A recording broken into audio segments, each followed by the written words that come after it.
All right. So we did a shadow work training a few weeks back, and it's been a couple of weeks of integration time. So I wanted to bring in a couple of people from the training to talk about what you learned, what's been going on in your integration, and have sort of like a follow-up review, which feels good at this point in time. So I'm wondering if you could introduce yourselves and check in, like how you're feeling since the training ended, and any ahas you want to share if you have any. I'll start. I'm Fiona, and since the training ended, one of the things that I've noticed in my life is when I'm talking to someone, I'm well, I'm impatient when they start telling stories because I feel like they're not there with me. And that's really important, the presence. So once they leave the present moment, I start sensing that it's just going to be talk and they're not really connecting. So I've become more observant of those relationships. You know what's really cool about your share is, to me, it sounds as if you can now tell who is safe or unsafe based on the amount of presence they already have in their systems. Like that person who's talking too much, you could ask them to adjust their behavior, but most likely they're going to feel some sort of negative reaction because you're telling them to change who they naturally are, to suit you. And if you're their teacher, that's fine. But you're not their teacher, most likely you have some sort of like horizontal relationship with them. So you're like, oh, this person is inherently unsafe, like, and you can just flavor people better. It's a vibrational tool. So it's really cool to hear that. I like the word flavor. That's interesting for me. Like this is too spicy or something like that helps me Yeah, determine where I feel safe. people and things have flavors. Hmm. Yeah. Okay, Stephen. Hi, my name's Stephen. Um, what I noticed after the training, well, a big one for me was my boss got sacked, who was attacking quite a lot. Sure. Do you mind speaking up? Yeah, I'll bring the camera a little bit forward. Is that a bit better? Yeah, and also yelling. Yelling is good. Yeah, good. Okay. Yeah, so yeah, my boss, who was quite attacking, he got sacked from the job. So that was a big one for me. So now my job is a lot calmer. I've noticed that my thoughts are a lot better, and I can tell by the way I'm in the gym how more positive and just want to be there, and more people want to train with me. Um, Everybody's a lot nicer to me. I've had awareness from that, and also I'm just getting like kind of like people are offering me more things as well. So that's like a big awareness, and also I was really numb before, and I can feel a lot more, and it's definitely interesting. I'm really happy I've been on this journey. Hmm. What are people offering you? So just when I went out for an Indian with my daughter, and the guy's like, "Oh, we'll give you free poppadoms and the little dips and everything like that." Um, Somebody at my work, it's going to start getting cold soon here in Scotland, so he gave me free like screen wash and antifreeze for my car. Just little nice gestures just to help me along, you know.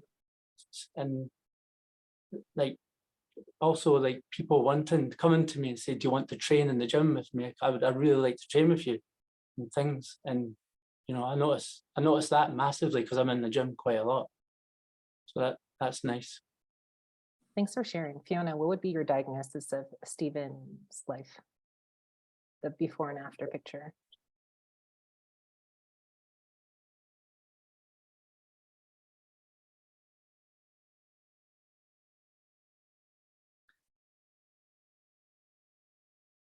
Well, it seems like there's less resistance. Um, you're more open and you're allowing this kind of energy in instead of being a victim and attracting a different kind of energy that would perpetuate this that would perpetuate harm to you instead of people offering you good things. There's a big So- difference in people wanting to punch me in the face. That's what I was attracting before. Yeah. To now, yeah, having nice people come and have nice conversations and things. So yeah, you're spot on, Fiona. Absolutely spot on. So on the vibrational scale, 1 through 10, right? 10 being the highest. I made that up. Doesn't exist, but we can kind of pretend it sort of exists. And let's just say, I'm making these numbers up. I'm not saying, Stephen, I'm pegging you at these numbers, but like, let's just say before you were a 5. So, your life was like, you existed, and I think a lot of times maybe you could attract type 4 experiences or type 6 experiences because you're at 5, right? I think you did something where you just permanently shifted up. You severely released something very harsh, negative, and heavy that had been a part of your system before. So you're like 7, 8, 9, you've permanently shifted up. So your life is just nicer now, when your life is between 5 and 10, it's nicer than when your life is between 1 and 5, And I think the biggest thing I hear is your feminine energy, that literally makes you more attractive. So before, if you're a victim, and this applies to everyone in the world, if you're a victim, you are in your feminine outside of consent. There's a big correlation with shame, right? And fear. So if you're a victim, you are in your feminine outside of consent. So what I hear now is that your feminine is inside of consent. And she feels safe. And that's why she can relax. And that's why she can accept abundance. So those gifts you're getting from people, to me, that's a sign of the universe giving you abundance. That's another reason why your boss left, because your reality is created from your unconscious mind. So if your unconscious mind has less shame, fear, victimhood, then whatever character your boss played in your life, he doesn't belong in this dream anymore. So you're attracting new experiences in this dream. So I find this quite remarkable that in a few short weeks, you completely changed your life, but you had to go through a death and rebirth. Yeah. Is there anything else that people want to add before I start talking about something else?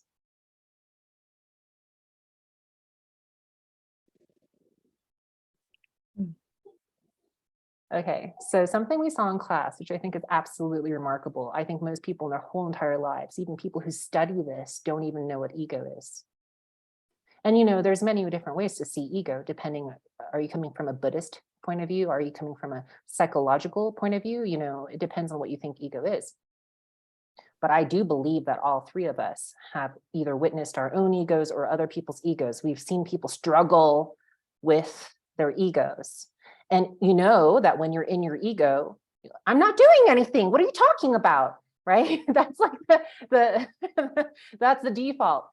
Do you mind, either of you, talking to me about what you saw when you either saw yourself or other people being in their egos and not seeing that they're being in their egos? How can you tell when someone's in their ego?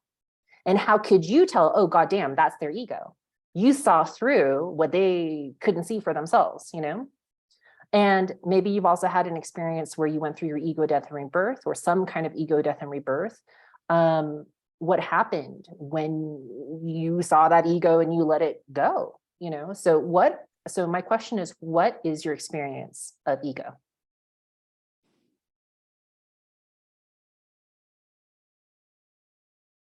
Yeah, that is very, very tricky, and it all hides. As I thought that my stories were helping me and helping other people in a way, but they actually weren't. And seeing myself go through it, how much the ego wants to hold on, it just wants to grab, and it'll do everything it can to survive. So through the process that made me ill. And when I was ill, I couldn't bring up my masculine energy. And after the masculine, not being able to bring up masculine energy, I felt like the victim. And I felt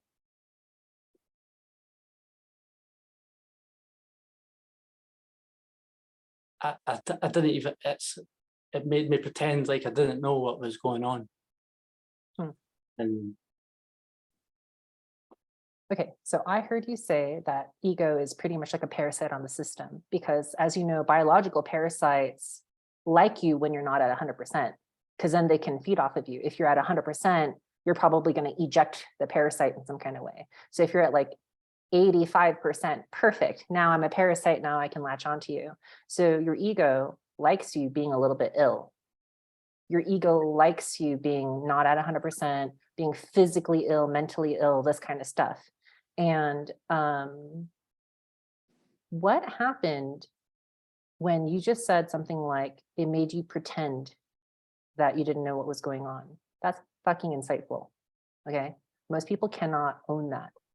Because most people, right? You both know when you're in your ego, I'm not doing anything. That's the default mode. So when you're in the I'm not doing anything place, when you're fully in your ego, when you've been overtaken by this parasite, what does that feel like? And somehow when you can see through that, whether you see through yourself or see through someone else, like, what does that feel like? When you see what they're doing, or when you see what you've been doing your whole life, you know, like, what does that feel like?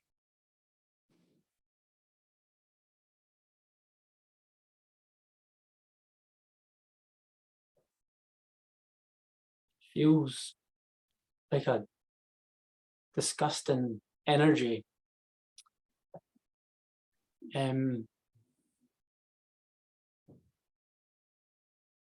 It's so tricky and so beyond what I could ever have thought. It's even hard to explain in words. Yeah. You know. So I believe you had some kind of experience, and I think I was there, where like something shifted and you were able to separate yourself from your ego and then let it go. Like before, you were fully in your ego and you didn't even know what you're doing. And you had that disgusting feeling, you know, and you're like, I'm not doing anything. And then something happened where you let it go. What did that feeling feel like? Like it was a bodily sensation. What did that feeling feel like? Yeah, it was the whole process of the 3 weeks then into the one-to-one. And it was actually through an email that was sent when I messed up one of the one-to-one classes. And that's what the ego was doing as well. It sabotaged our one-to-one. And I thought I would never do that. But that's how strong the ego was. And then when you told me that I was completely out of control, it just clicked. I was like, holy shit, everything just flashed back in my life, all the times I have not been in control. And it was like, wow, that's why I've been doing all these patterns. And then to get a second chance with all your rules and things, and it just really got me present. That was the switch. And I think I can use that tool for the rest of my life now. I have a question. How do you know when you were pretending? How did you know, or how do you know when you were pretending? I never knew at first. Obviously, I was pretending. I thought I was being authentic because I was like, this is my story. This is what this is what's made me. You know, that's all that shit I went through is my shit. That's like I was holding on to. And it was actually from someone else in the class where they felt like they didn't know what they wanted to do.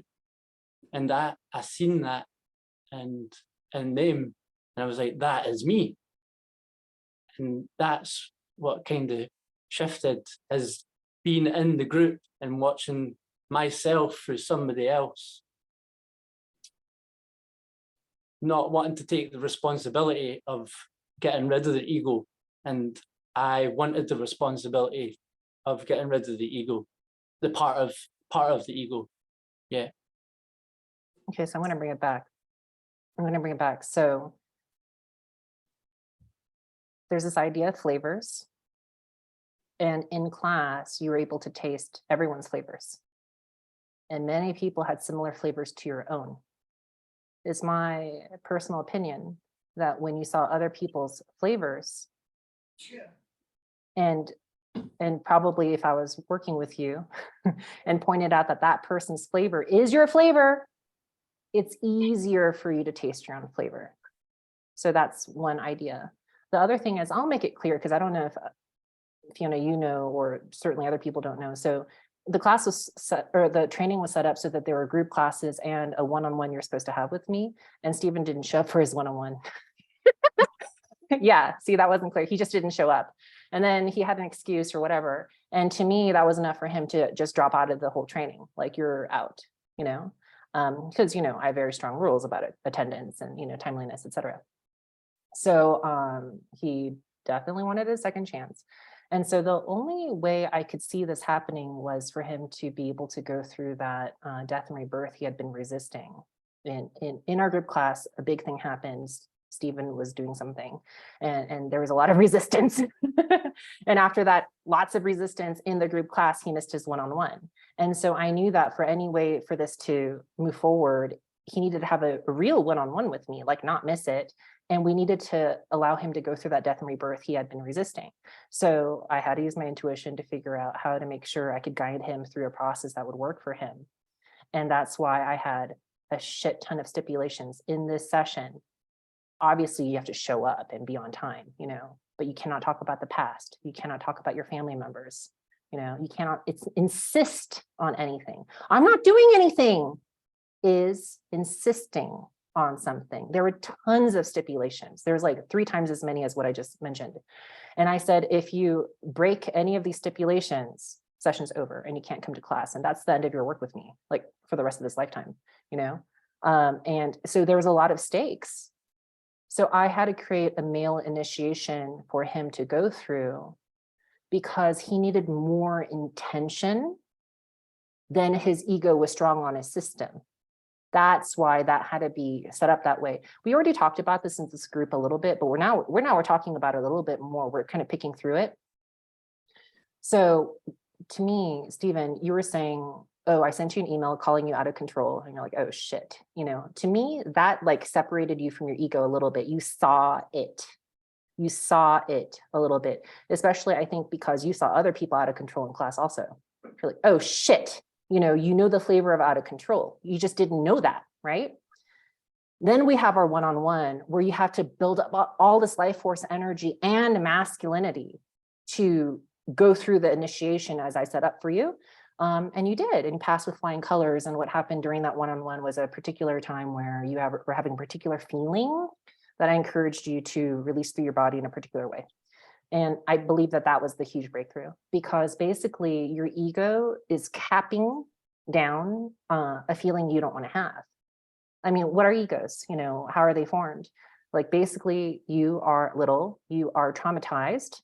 You can't handle that trauma. You create that mask to front face with the world, right? And you start becoming that fake character. That initial trauma is never dealt with, and it just grows and grows and grows and grows, because now through that ego, you traumatize yourself the same goddamn way.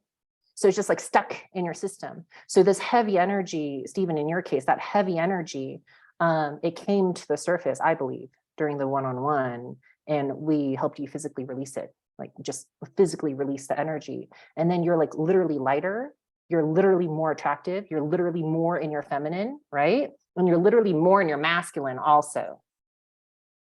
Because a victimized feminine means fucked up masculine. That's what it means. It means collapsed container. It means rapey, violating masculine. So people who cannot show up on time, rapey, violating masculine. I don't allow that into my class, right? And other things. This never happened in any of our classes, but in other classes, I've had, I have a note, I have a rule of don't take notes during class. I've seen people take notes anyway. I'm like, what are you doing? Like, I catch them like, what are you doing? And they're like, I just wanted to remember this. Like, how do you think I react to that kind of person? Get out. You're out, and you're out for the rest of this lifetime. I will not work with you for the rest of this lifetime because you're so fucking rapey masculine. You're dangerous. And you're not ready for this kind of work because this kind of work requires utmost masculine, right? The kind of initiation that Stephen felt, utmost masculine. So Fiona, I'm curious, what's it like for you to hear more of Stephen's story that you didn't hear in class? And for us to just kind of reflect on it one more time, because we talked about it a little bit in class, but we're talking about it more now, like, to kind of see the connections between everything. I was curious what happened. Not specifically, but I did notice at our final group session after your one-on-one that there was a huge shift in Stephen. His energy was so different. He was definitely more trustworthy and seemed happy. Oh yeah, super happy, right? So like beaming from the face. Yeah, so it was, I felt, yeah, like I could trust him more in that container, in that session. It was great. How did you feel that trustworthiness? That's an interesting word that you used.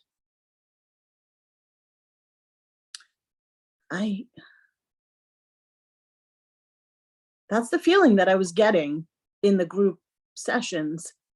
It was about trust. It was, the flavor was about trust. So how people brought their energy in through what they were saying, that was how I was measuring their trustworthiness. And when we had our final group session, it was amazing that Stephen was like a whole new person, like really, really different in such a short time. It was really exciting. Yay. It was joy that we could share, it wasn't like his own feeling. It was like something that spread. So that was wonderful. Also, when we had someone else in that group who was a very different flavor and resisting being open, then I could also rely on him to see it. That was, I think, a way of seeing like, oh, this is a more trustworthy container with someone else that, we're both seeing something and we agree that this is not what we want. So that was really good. What's coming up for me is so interesting is like, so there's this idea of sisterhood and brotherhood, right? And just because you're in a female body doesn't mean that you only get to be people's sisters. You also get to be people's brothers. So I've experienced sometimes better brotherhood between me and another biological woman. We have better brotherhood than I feel with a biological man. Sometimes with a biological man, I feel more sisterhood. It depends on what energy you have very present in your system. And that trustworthiness, that kind of, we went through war together. We endured pain together. And we wouldn't let each other down, and that kind of thing where maybe we don't talk for 10 years, but you call up your brother and say, I need you. He's there. He gets on a plane, he's there. That kind of feeling of brotherhood. I love feeling that. I love it. And it personally, for me, in my spiritual path, you can say, you need a lot of spiritual brothers because this fucking work is discipline. It's discipline. It's not a feminine, like that's sort of like, for me, that's almost like the result of the discipline that comes first for holding my own container, right? And I think you both really got the transmission of what a container is. And I think it's so interesting that you felt that in Stephen. Stephen, did you feel that you could trust yourself more after that momentous session? Just like you're saying, I had to go to war with myself. And I told myself, I need to get back in the class and do anything I can because I can't let the class down. So I'd already let it all down. And then to get back on track with all the rules. Honestly, it just worked out perfectly though. Like I needed that, and you've seen how to get that out of me. But I knew the bigger part of me could do it as well. Yeah. It just shows you, like, I've done this work a long time on myself, but the right teachers will fall in place if you do the work and if you're ready. And I believe that the entities do serve you to a point, but you have to have an awareness of it then to let that go. You know, your ego is like the gateway, right? So like without ego, there's no entities. Are you both aware of this? So when Stephen let his ego go, a lot of his entities could just, there was no glue. There was no attachment because the entities serve your ego. Remember, your ego is the parasite that likes you not being at 100%. So what makes sure you're not at 100%? Your goddamn entities. So, you know, your glowing face in our last session, that's because you had fewer entities. And that literally makes anyone more beautiful, you know, and higher vibe, more attractive, like energetically attractive where people want to be around you, you know, stuff like that. And I want to say that because Stephen was more his true self in that last class, Fiona, I think that's why you felt like, he's gifting us with himself. I totally believe that you being your true self gifts the whole world what you were meant to be here to do, which is to gift the whole world with yourself. But most people aren't who they are, right? They're being their character. So Fiona, I want to focus on you a little bit more and talk about this idea of resisting death. Resisting death, going through death. So we talked about ego a little bit. Again, it's kind of hard to talk about, but I think, you know, we did talk about it. Let's talk a little bit about resisting death and going through death, because you definitely had your own experiences. And Stephen, you may not be privy to these experiences, but Fiona, do you want to share like what you've learned experientially about resisting death and going through death?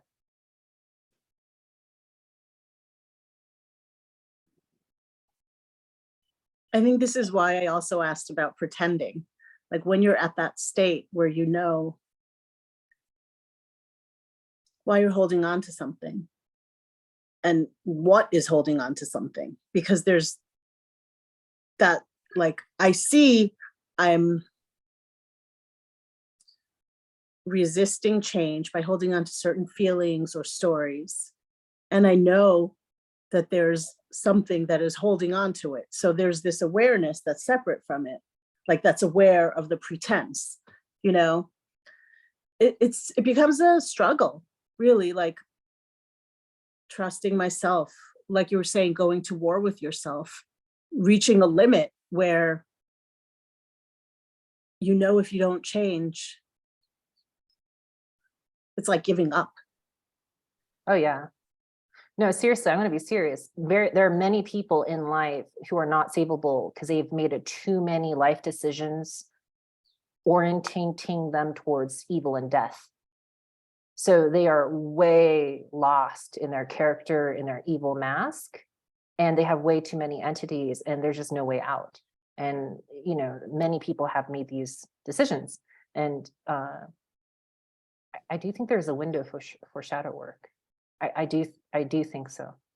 Like if you're in your 80s and you've made a lot of life decisions going towards evil and death, are you savable?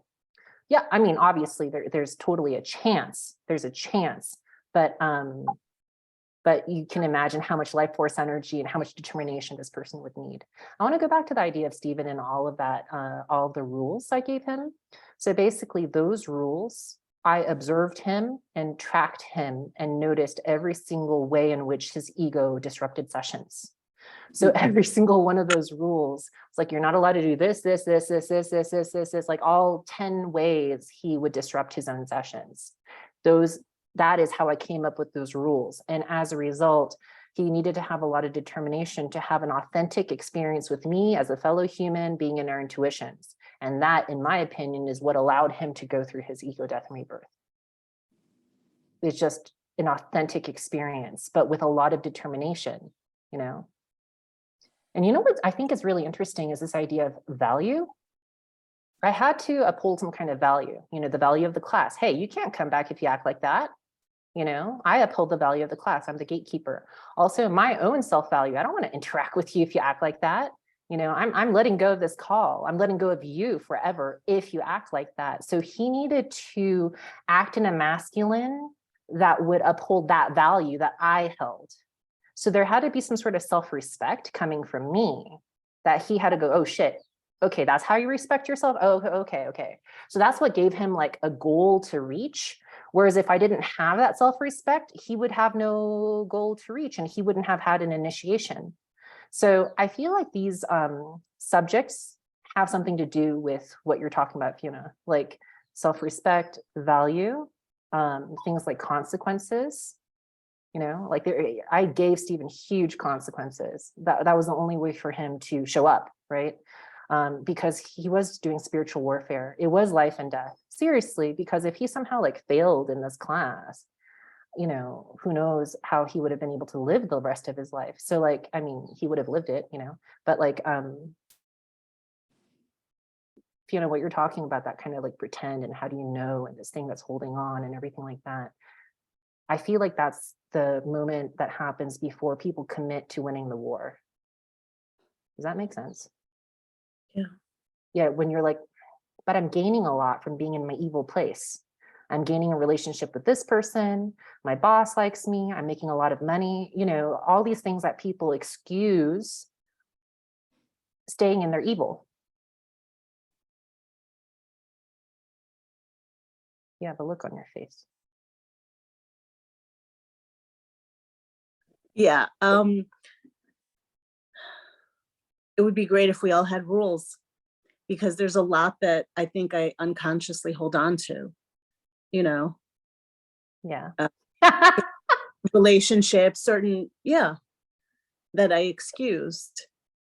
And I've been becoming more aware of my boundaries and my self-respect, my value, and making choices instead of allowing things to go on. I've changed a lot of the relationships in my life recently. But it's still like unofficial, so I don't feel Yeah. like it's a commitment really to the Right. next step. I'm becoming aware of my boundaries, but I haven't like really officially cut ties with those excuses or people that still bring out that side of me that is not willing to grow and change and raise my vibration. I'm I still hear you. on to some people, Yes, for whatever I hear reasons. you don't have consequences. You have not created the consequences nor enforced the consequences, and that's because of a lack of self-value and self-respect. So you can't just make up consequences, and it's going to be very, very hard to enforce them if you don't have the self-value and self-respect that those consequences come from. My consequences when I hold class, well, I've had a lot of terrible experiences working with people who break my boundaries again and again and again. And then I just learned that there's like zero room for zero will. If I say don't drink water in class, don't write notes in class, and someone does, you're out forever for the rest of my life. That's the easiest and cleanest and best way. Oh, I'll give you a warning. What does that do? What does that do for everyone else in class? Yeah. So, and it's relatively easy for me to stand by those rules. And a lot of that has to do with self-value. Stephen, I remember once you and I were having a one-on-one and we're talking about something, and we're talking about something that has to do with the subject. And then you're like, you just need to make a decision. Like you had a very strong, emphatic, feel. I'm like, oh, good for you. You see it. Do you remember that thing that we were talking about? And do you remember like why you said that? And do you mind saying that again, but to Fiona, and explaining the decision, like what you mean by that? Sorry, can you repeat what you said? Yeah, we were having Okay, a yes. one-on-one, and we were talking about something, and then you were like, you just need to make a decision. And you were very emphatic about how whatever we were talking about, someone needed to make a decision, and you could see that they needed to make a decision and that they hadn't made that decision yet. And you were very emphatic about how they needed to make a decision. And I was very proud of you because I could see that you could see Whereas before, you were the one who hadn't made a decision yet, but post your own personal decision, you knew what it took. So here it's kind of like, Fiona, you still haven't made your decision. Like, I think you can feel it. And so like, I'm wondering, Stephen, can you speak to Fiona based on your after you already made that decision and we saw the results. And now Fiona's going through her own process. So like, what is that decision? You know, what, she's your spiritual brother, you know, what would you say to her? Like, she needs to take a big step off a Yeah. cliff to her ego death. And you already did that. So what are you going to say to your spiritual brother? So it's great that you have the awareness and it's came up, definitely. And I think you need to set some boundaries and stick to them. Can I ask you, what is the reward?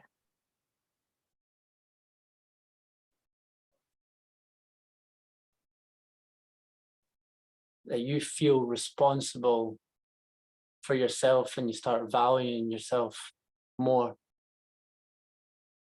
That you can stick to that commitment. And what can you empathize with her where she's still hanging on, even though she knows it's not good, still hanging on anyway? You know, you did the same. We've all done the same. Like, we know this very well. Like, how can you empathize with her? Like, I know it's kind of like, you know, you're advising your best friend brother who needs to break up with his girlfriend, and they've been together 15 years, you know, but it's time, you know, like, dude, I know, you know, like you were saying something about how entities serve their purpose, but you know, I think you could say something similar, but about the life you created when you were in your ego.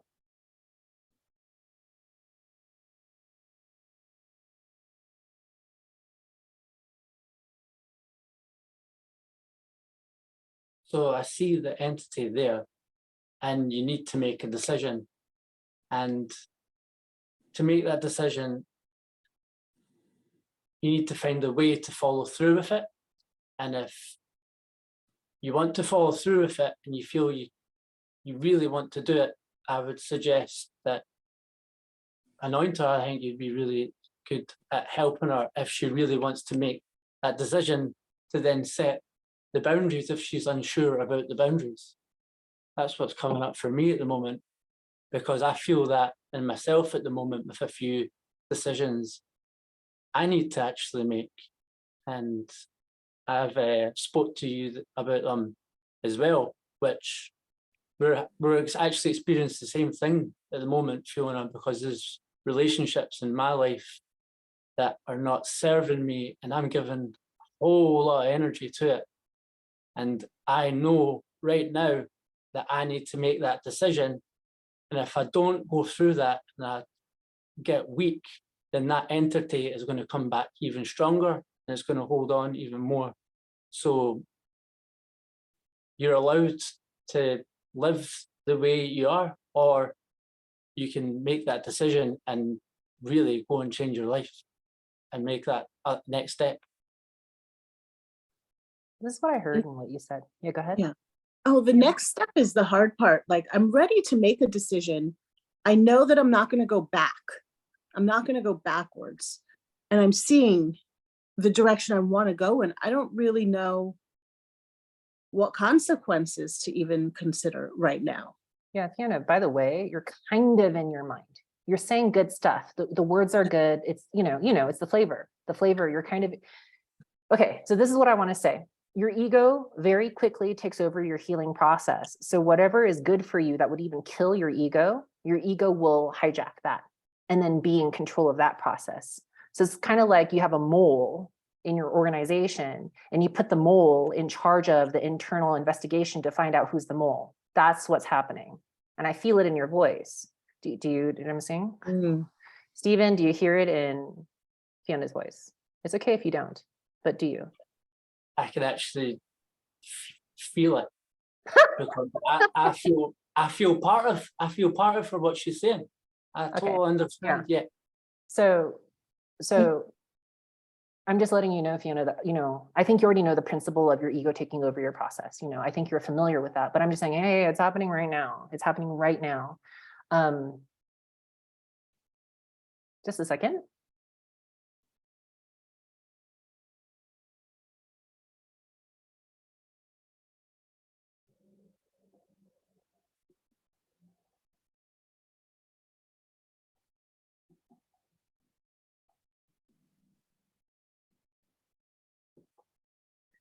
Okay, this is what I'm going to say. A lot of times intuition is surprise, right? And your mind, your ego is like, oh, I know that already, likes to be in control, likes to repeat what's happened in the past, etc. So there's a good chance that whatever you end up going through, Fiona, it has to be a surprise. Like you won't have control over it. You can't just make sure it happens, And just a second, another thing.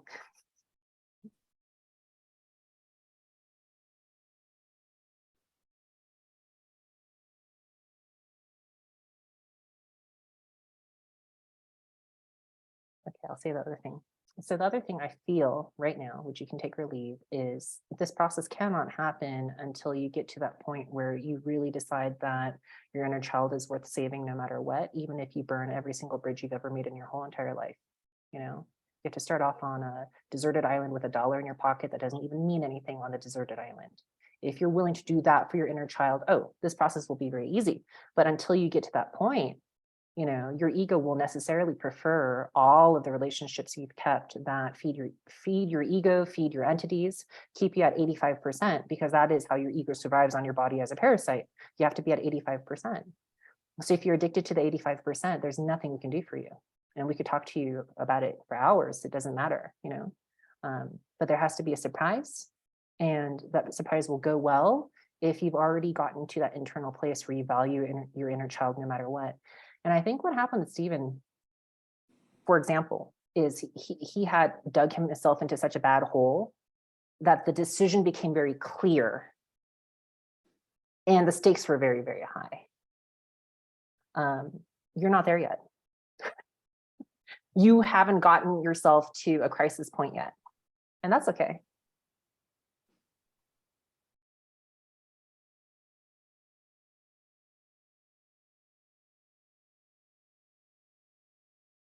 So until I reach the crisis point, I'll be living through mini crises. That your ego construes, that your ego is in charge of, Little battles. Yeah, that you can win and your ego feels good about. Oh. Like look at how much I've grown, Yeah. Yeah. Happened in our last one-on-one session. I really felt that way. And it totally messed up our session. And you were seeing things that I didn't consciously do. Like there was an emoji of a thumbs up that I didn't even know how to use that keyboard and find that, but that came up during our conversation. Yeah, so it shocked me. It really did. That's interesting. So Stephen, Fiona's talking about how her energy in our last session was a little bit chaotic and created a lot of energetic disruptions with the Zoom and stuff like that. Yeah, this is a very common trope I've been seeing. A lot of people have been messing up their Zooms. So can both of you explain how do you mess up a Zoom? What is one doing to mess up a Zoom? You're being in victim, you're being in shame, and you're not listening to the teacher. You're feeling sorry for yourself and you're just so confused, and it just goes into the Zoom and it goes into the other people, and the other people start feeling frustrated, and then you're feeling more frustrated, and it's just an absolute whole mess when you're not present. Okay. So basically you are unconsciously allowing your ego to do black magic and feed itself through this very interaction. So if I'm working with you and I get frustrated with you, that entity eats my frustration, gets stronger. If you're working with me, you mess up your Zoom, you get frustrated with yourself, that entity eats your own frustration, gets stronger. And by messing up the Zoom, for sure, it's ruining any kind of momentum we had built up in the session, which usually is when the Zooms get messed up, is when we build up momentum in the session. So it's literally spiritual warfare. It's literally warfare, you know, on an energy level. So when people don't have accountability for their own energy, we're really screwed. I'm fighting with an army who doesn't know that they're an army and has no willingness to fight. Scary, you know? I wasn't feeling sorry for myself. I think I was proud.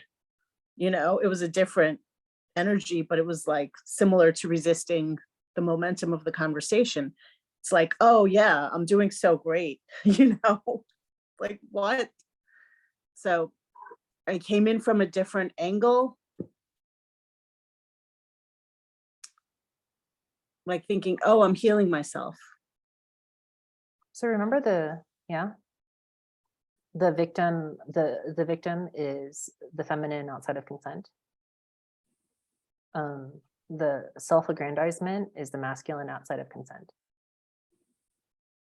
They are two sides of the same coin. You can call that clinical narcissism. That's another way to see it. Or energy vampire is another way to see it. So Stephen in his past might have been more used to the victim feminine thing, and you in your past might have been more used to the creep. That is also where the creep hangs out.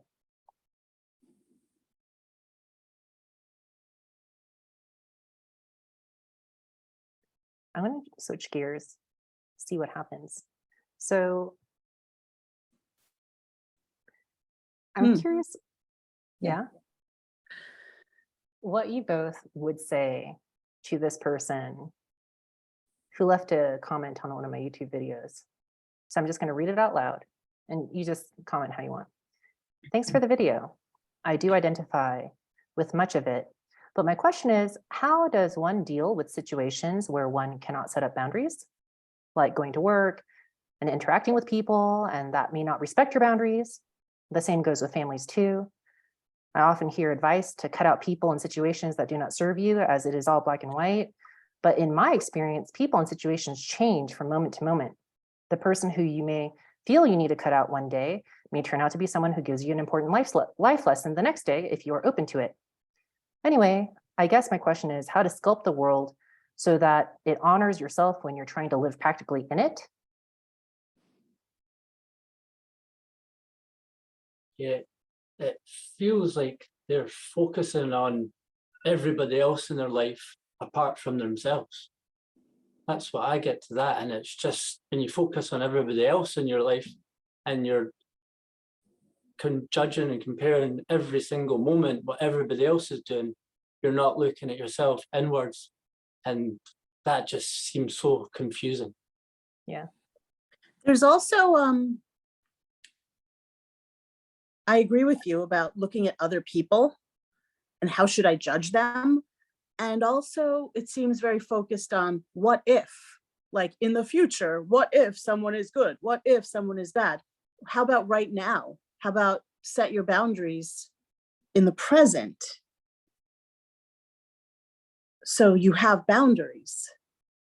And then if something comes up, you will know in that moment how to respond. So you can't imagine a scenario of someone changing if you don't have any boundaries, like not being in the present. So if like, oh, what if tomorrow he gives me the greatest advice? You wouldn't hear it because you're not in your present, you're not in your consent, you're not in your boundaries. So that's what I would say. I love both of you and your responses. Okay. Fiona, in the future, when you are a certain way, I think you're going to use your anger like a knife. Yeah, I feel it. The best way. Yeah. And you're allowed to. And you're allowed to now. But I think, you know, back to like we're talking about something in the past and something that you want to do or whatever, like self-value, self-trust. They go together, right? Self-value, self-trust. And I think once you've gone through something, I think your knife will be like scary good, really fun to watch. No, Fiona, I love watching you talk, but when you come up with this stuff, it's brilliant. Absolutely brilliant. Thank you. I can't wait to do it on myself. Yeah. Well, I'll talk about this person, I'll sum up, and then we'll close up. So like, I can't answer this person because they have a lot of thoughts. And all of these thoughts are just stacked on top of each other, and each thought reflects a huge life concept that I would have to deconstruct with this person one by one for us to even have an agreement on what they're asking. Because I see so much confusion, it's really hard for me to even literally talk to this person. So the first thing I would tackle is, how does one deal with situations where one cannot set up boundaries? Yeah, like, what do you mean by that? Yeah. There's literally no situation in which you cannot set up boundaries. Like, your spiritual life mission is to have boundaries and be yourself. You know, there's literally no situation in life where you're not allowed to have boundaries. So there's like a huge confusion right there where I completely disagree with this person's worldview. And that's the first place where I'd have to start deconstructing. Okay. Just a second.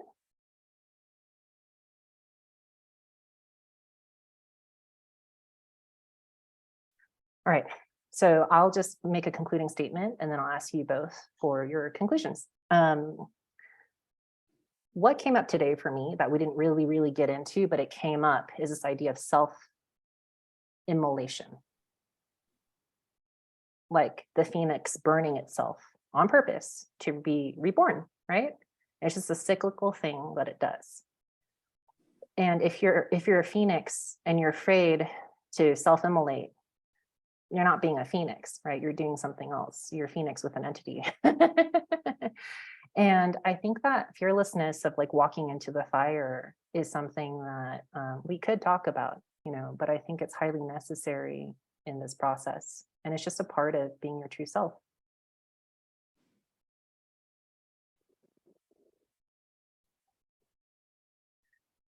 I would say that what worked for Stephen, like to make it into more like real-ish terms as opposed to high-minded concept, we were able to set up some sort of situation for him where if he faltered even a little bit, he would die, but in a bad way, right?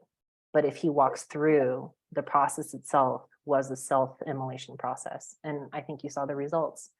So, but he had to have utmost commitment and he had a lot of stakes. And, you know, so it's okay, Fiona, if you're not at that part of your cycle quite yet, but you're getting there.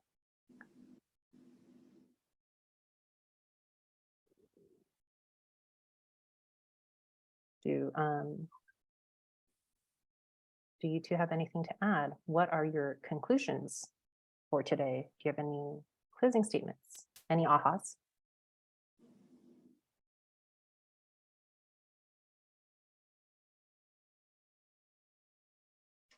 For me, I love that you said it's okay that I'm not there yet. I think that's a huge phrase or something in my life. This impatience with there, whatever the there is, getting there. That's the collapsed masculine.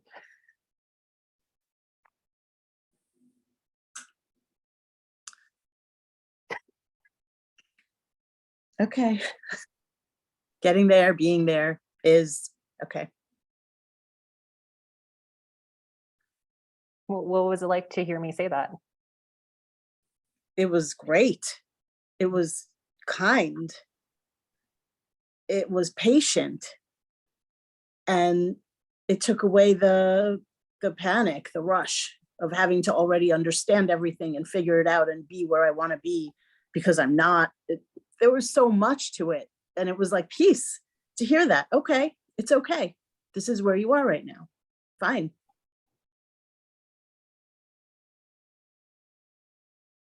I think it took away some self-immolation, you know. I'm confused by what you're saying, but I think that's okay for right now. Like, because yeah. I Um, think it's like just being upset with myself for not knowing what I'm supposed to do next. yeah, that's definitely the collapsed masculine. Yeah. Because if you had the container, right, then the feminine just like lives not knowing, floating down the river. Yeah. Yeah. Thanks, Stephen. Yeah, what's coming up for me is, Sorry, do you mind yelling? yeah, sorry. What's coming up for me is knowing I had that sense of calling, and if anybody else is watching and has that and wants to do the work, that the bigger part of you is stronger than the ego, and you can get through anything that life throws at you. I truly believe that now.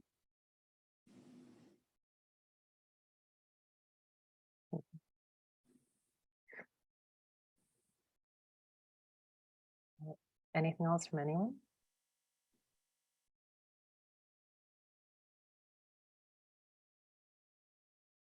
Just thank you, Anointer.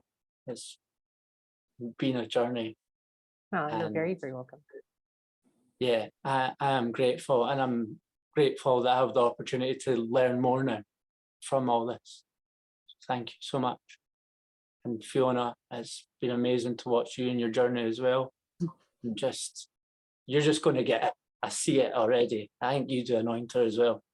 That you're going to get it. You're almost there, just like me, bro. Yeah. Thanks. Thank you. Yeah, this is really nice to do this. All right. Thank you both. See you next time. Bye. Bye.